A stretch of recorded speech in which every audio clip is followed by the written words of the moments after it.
My name is Helen. I work for BBC Radio Ulster and I work as a radio producer.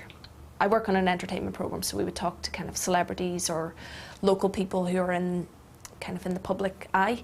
And then I also put together the music for the programme, so I pick through CDs and decide what's going to be on radio. So that's what I do before we go on air, and then when we go on air, during that time I'm there to help guide the presenter through the programme, make sure they have all the information that they need, put phone calls through to them and just make them aware of what's going on outside and help them do the best programme they can. It's a great job. I love my job. This is the job I've always wanted to do. I didn't study media. I don't have any qualifications whatsoever to do the job that I do. I went to university, studied biomedical science. From there went back to university and did a PhD in biophysics, and that was enough to make me realise that actually life's too short. The biggest single turning point in my life was when I was 21 and one of my best friends died in a car crash. And that was another thing that made me realise that life is very short and you have to do what you want to do.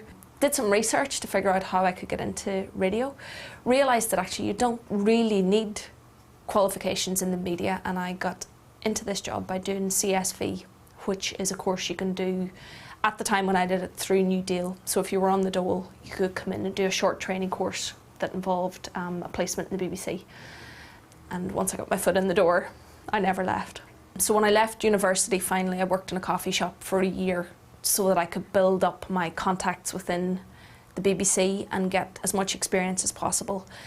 And then after about a year, I took the plunge, left that job in a coffee shop because I thought, if I have no income, that's going to force me to get work in the media. And so there were weeks where I worked and my income was £50 a week and I had to survive on it. I grew up in Ireland, in Donegal, in the 80s, where there wasn't a lot of money. People really valued having a good job. And in the little country place where I came from, the thought of going and working for the media just seemed like a job that somebody else did. It didn't really strike me as a job that somebody like I could do. And I was really good at school. I was really good at science and maths.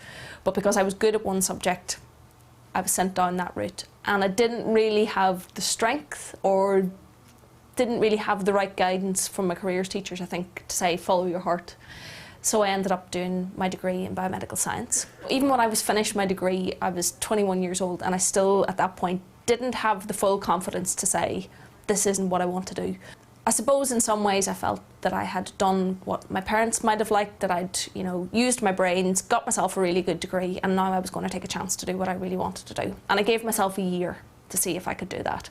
And after a year, I was kind of halfway there, so I gave myself another year, and that was what it took. My father is a farmer who then supplemented his income by working on building sites. My mother had a great job in the civil service in Ireland up until the point when she got married.